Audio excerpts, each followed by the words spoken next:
everyone, this is Marwan in a new video about job applications for new graduates.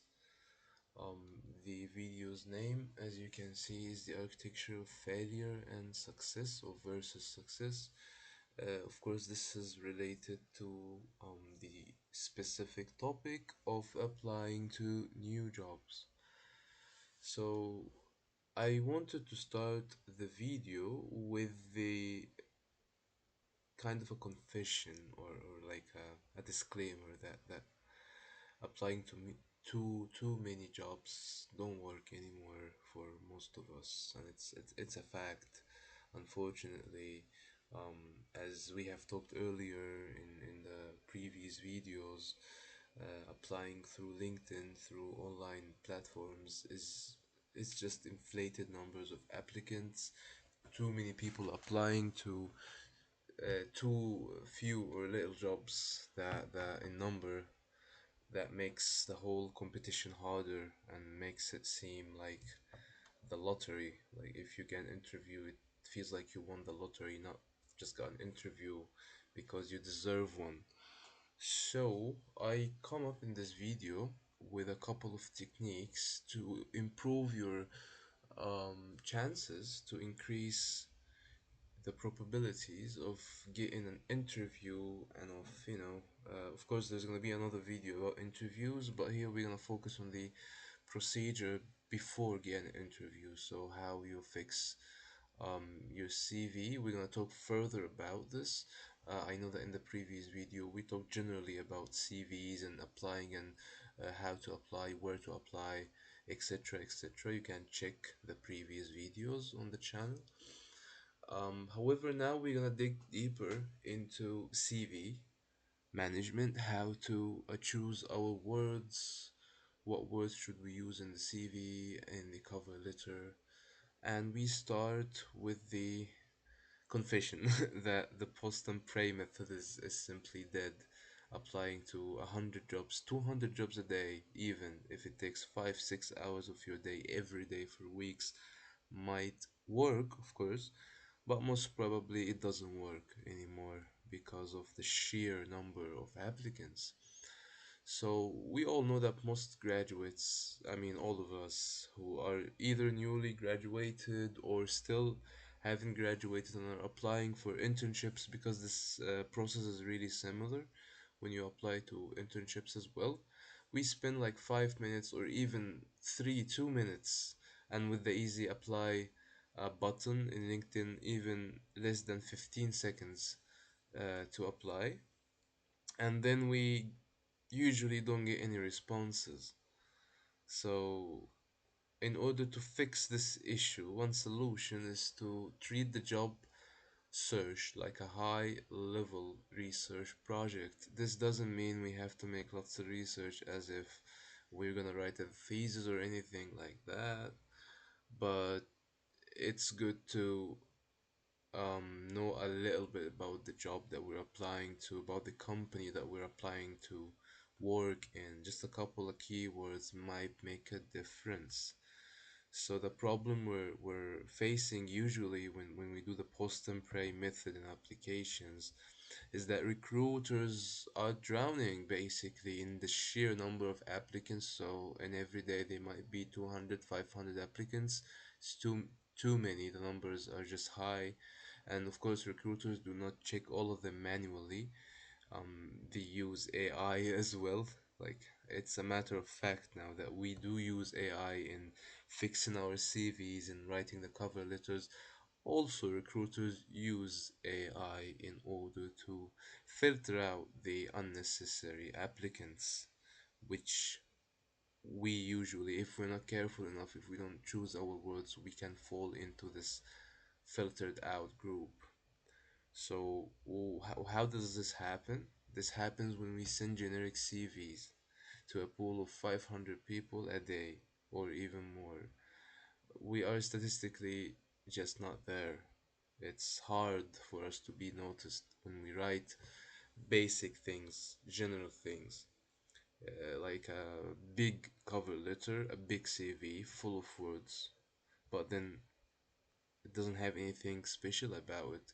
It doesn't have anything that ticks with the company and the role they are needing people to fill. And also, it damages our expectation. Our psychology gets really, you know, kind of hesitated after we realize that, okay, I applied to 500 jobs, to 200 jobs, and I'm getting no replies for a month, for 2 months now. It doesn't feel good. So in order to fix this, we have to look into the second issue, and then I'm gonna come up with the solutions later on. So we might also have this preconditioned idea that because we have a good GPA from a good university, we're gonna get a job like this. It's gonna be easy. It's gonna be quick. Companies are looking for people like us, and this is half true and half not true. Of course, if we represent ourselves, in the correct way, and use the correct words and focus on the company instead of focusing on ourselves and what the company needs, not what we value, then yeah, of course, the company and the HR, and then after you get into work, hopefully, university and your GPA will come up a couple of times, and that's it. It doesn't make a big difference, but it's a good first impression to be an auto graduate, for example, or graduate from a good university in general with a good GPA. But focusing solely on that does not make it better, especially in the CV and the application process. So if you have a 4 GPA, let's say from an engineering or a social sciences department from a top university, but you are not focusing on the role that the job posting is focused on, is talking about, and you're just given a general um, CV, a general cover letter, and that's it, or your CV is doesn't have any keywords that matches with the requirements or the job description, someone else with a 3.2 GPA or even a 2.5 GPA with the right wording might get the job, and you might sit on the sideline. So we can make a shift. So as a new graduate, I know that like in the past, like 3 months ago, before I started working, I would apply to 50 to 70 to 100 jobs a day, and I would think that okay, I'm doing my best. However, it didn't mean that I was doing the right thing. It's like climbing a mountain, and when you're on the top of the mountain after, lots of effort, after struggles, after fights, you realize that this is the wrong destination. This is not the right way to do it. So the effort is appreciated, but we need to know the direction and if this is the right direction or not. So basically, um, we have to shift our 50 generic applications to rather maybe five of them a day with a deep research for each of them. So, deep research means we check the company's website, we read the job description closely, we check the requirements they have carefully, we find the manager of the department we're applying to and we connect with them, we message them. Also, we message the HR if that's possible, connecting with them as well, and this makes a difference. They don't have to be five, but like 15, 10 applications a day will be better. So, in the first phase of fixing the whole thing, the CV problem, we need to decode the corporate pain points. So they have specific things that are causing them a problem, and this is why they're searching for a new employee. So before we touch our CV, we have to understand what is actually being asked in the job description. They list the problems.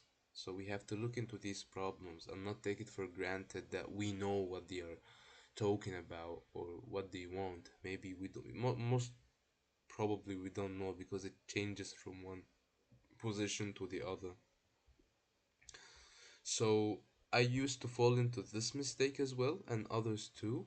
We read the requirements as a checklist of what we have, like language skills, tick, communication skills, tick, Microsoft Office, tick. It's not like that actually.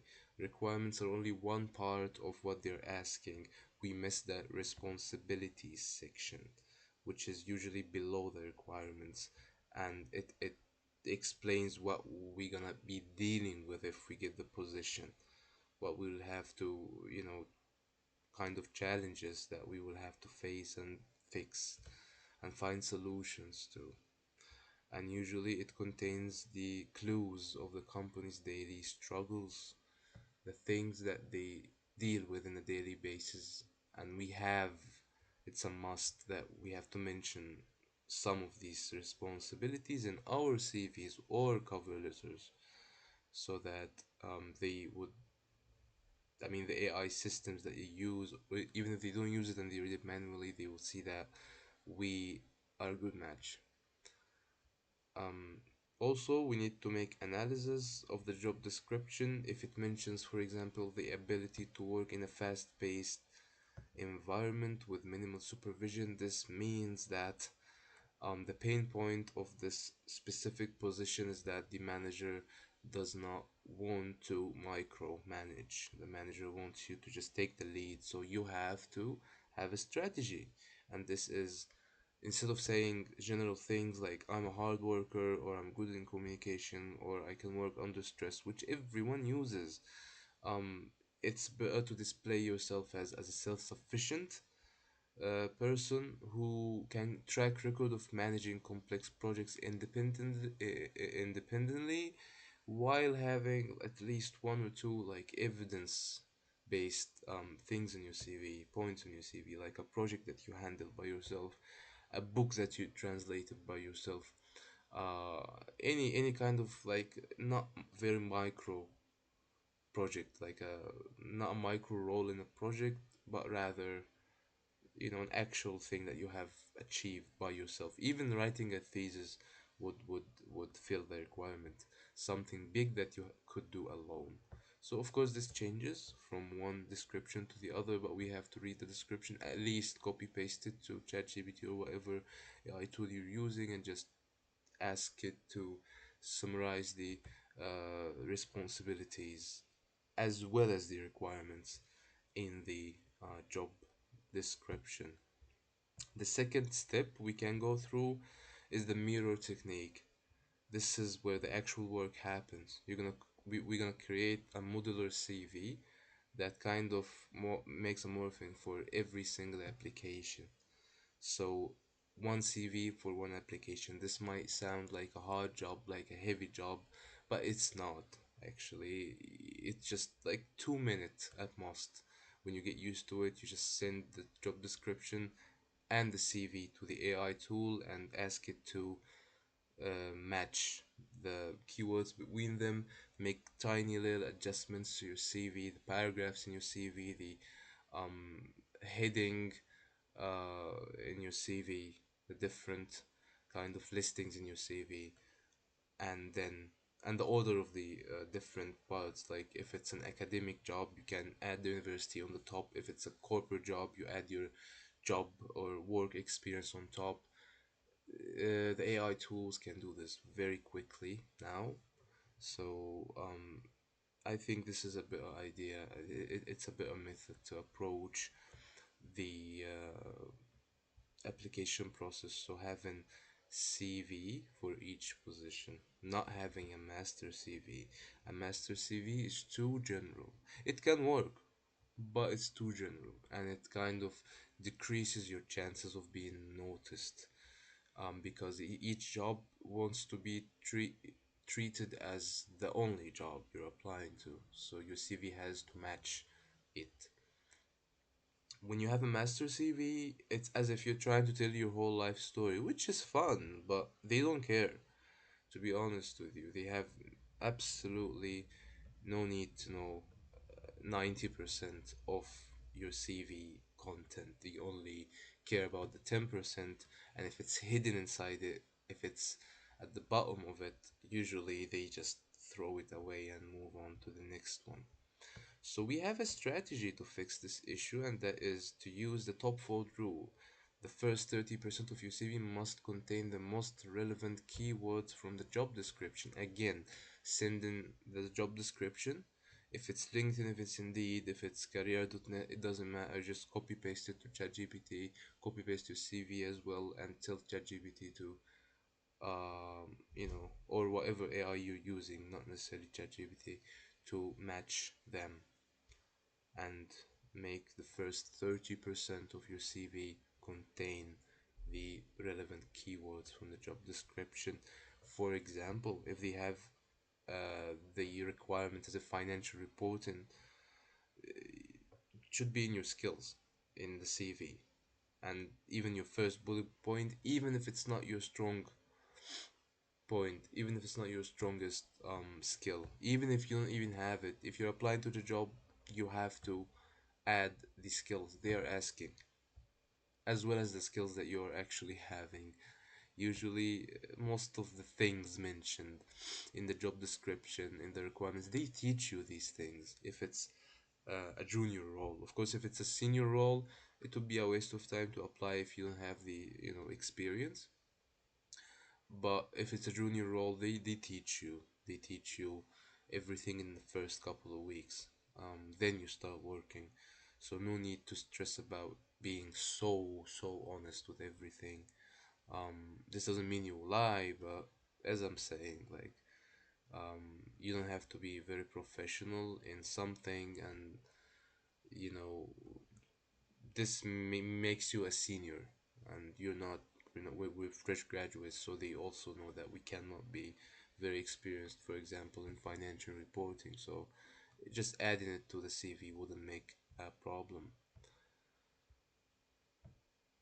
And of course, we also can have the visual action, that is to open a job description on the left and you see and CV on the right, and make the AI do its work, do its magic, copy the verbs they use, coordinate.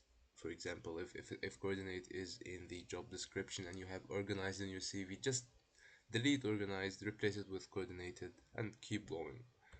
And we keep on doing this for the AI that they're using to notice us. So this is the whole point of this part, to get noticed.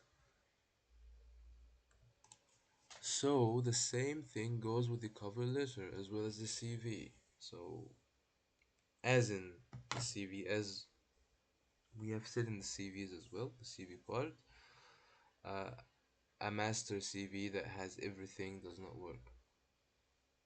Likewise, a master cover letter that is general is simply inefficient. It's dysfunctional because cover letters are supposed to be targeted at the specific position you're applying to. So if the first sentence, for example, starts with I'm writing to apply to, you have already lost your chances of being noticed by the AI they're using. So what we're trying to do here is that instead of looking like job hunters, we would rather frame or portray ourselves as business solutions to the company we're applying to. So what we can do is use the news hawk. So the news hawk is, or the news hook, is very simple. We can just find one piece of news about the company from a basic search in the internet, in Google, about the company, or through AI, asking for some of the latest news about the company. For example, a new office, a recent award that they won, a project that they have launched, and then mention it in the beginning of the cover letter. For example, saying something like, I noticed your recent expansion into the Turkish medtech market, having managed triangle operations for maintenance firms. I understand the logistical challenges of scaling in this region, etc., etc. And this makes you really get noticed by the company or by the recruiters because they see that you are professional, you make your research, and you're interested in the job. You're not just blindly applying to everything that comes in front of you. Even if you're doing that, that's okay, but they don't have to know that. And as I'm saying, the result is that you're looking for this specific job, not any job. And of course, using AI as your strategic co-pilot. As I have said before, we have passed through this time in which AI is viewed as bad or like unnecessary or makes you weaker. Even the recruiters, even the companies who are who have vacant positions are using AI to both write the job description. Yeah, I mean, if you copy paste the job description to an AI detector, it's gonna most probably be mostly AI written, and they use it to choose and filter out the applicants. So we also have to use AI, but we have to use it smartly. We are not using it to write the application, we're using it to audit it. This is how we stay human, but gain a technical edge, which is something we have to do by this point. So we have a problem, and that's AI written cover letters are easily spotted and often get filtered out for being too perfect and too robotic. Because again, they check the cover letters with the AI systems. So AI sees AI, AI recognizes AI, and then you're simply filtered out. What we can do is that instead of also writing a cover letter, because it's just unnecessary when we're applying to 10, 15 jobs a day, it's too much effort, we can use it for gap analysis. That is, pasting the job description as well as the CV into the whatever tool we're using, whether it's ChatGPT, Gemini, Grok, or anything else, and tell it to tell us what the reasons this company would reject me based on these two documents. And then when this gap is identified by the AI, for example, you lack direct experience in inventory management or anything else, we can address it in the letter by highlighting how I have skills in this specific gap, or how I am apt to learn this specific skill quickly. We can let AI write this for us, or we can write it and then let it, grammatically check, etc. etc. The fifth step we can follow to improve our chances of getting noticed is the infrastructure of the hunt we're doing. So, yeah, professional job hunt requires professional tools. We cannot manage a high intent strategy in our heads. We have to make an outline. So, when this happened to me, it happens to most of us. I know that when we get a call for an interview, we usually can't remember what company is this, let alone what version of the CV we sent them. So, as I'm saying, we have maybe specific CVs for every specific job, or at least five, six, seven CVs for five, six, seven roles. So, we can't really remember which one was sent to which company. So, building an application tracker it would help. The entry of this tracker will need job description, PDF, the specific CV version sent, and the follow-up date set for exactly 10 days later, so that if they don't get back to you in 10 days, you can send them an email or call them after 10 days and remind them that you have had a job interview with them. So, what's up, you know? And of course, if we send 10 precision or precise applications and get zero interviews, the CV mirroring is off. We have a problem in the CV. And if we get, for example, 5 interviews but zero job offers, the interview techniques have to be checked. We are going to talk about this in another video. And yeah, the infrastructure that we create, the application tracker, will help us in tracking all of this and finding the gaps and filling them up. So this is the final action plan. So step one is to identify three companies that fit our zone of whatever. If it's genius or not, it doesn't really matter. We identify three companies that we would like to work in, that we look up to be a part of, for example, um, and we make a thorough research. It can take 20 minutes for each company to find the hooks these companies have in order to integrate these hooks in our cover letters and our CVs. So we can mirror the CV for each and the cover letter for each position. And it can take some time, maybe 40 minutes, maybe 30, maybe 1 hour, it doesn't matter, but it has to be very good. So instead of spending 1, 2 hours just applying to hundreds of different jobs that we would or would not like to be working in. As a matter of fact, we don't know. We're just applying blindly to everything because psychologically we feel this pressure to just find a job, just start working. It's a social pressure, financial pressure, family pressure. It doesn't really matter, but we have to fix our expectation, as I have said in the previous video of we're gonna find the work sooner or later, especially if you're graduated from, a multilingual university, you have a good grade, you're from a good department, you're gonna work. But wasting our time working in a job that we don't actually want to work in would be, wouldn't be nice. You wouldn't wish it on your friend, let alone yourself. So we have to find the actual companies we want to work for, the actual position that we're aspiring to be in like 2 5 years from now. So maybe sending only three applications, but making them surgical, even if you don't have much experience in the position, even if you don't have the best requirements, the best skills, you're a new graduate, this doesn't matter. Just showing the recruiters, the HR, that you have made your research, that you can make research, and that you can integrate the key components of the company, of the job description, of the news of the company on the internet into your cover letter, into your CV.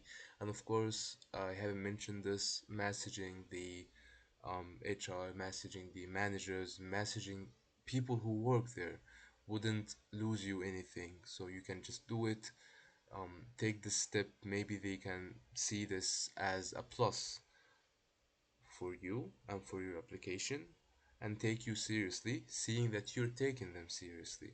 Of course, it's not all like a pinky, lovely story, it's a professional life, but showing that you care, actually, professionally speaking, improve your probabilities in being cared for and of being, chosen for the job, whatever the job is.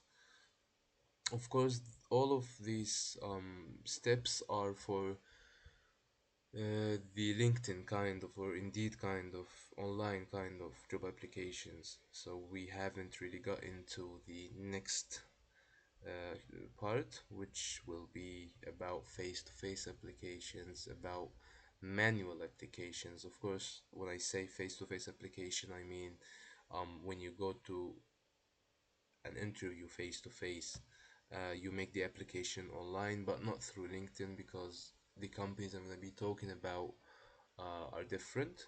They're usually like more traditional, so you will have to find them.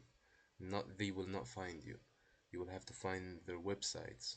Even some companies do not have a page on Google Maps, so and they can be paying well. So what we should do is that we make a thorough research of an area, for example, in a city, and see which companies are there, which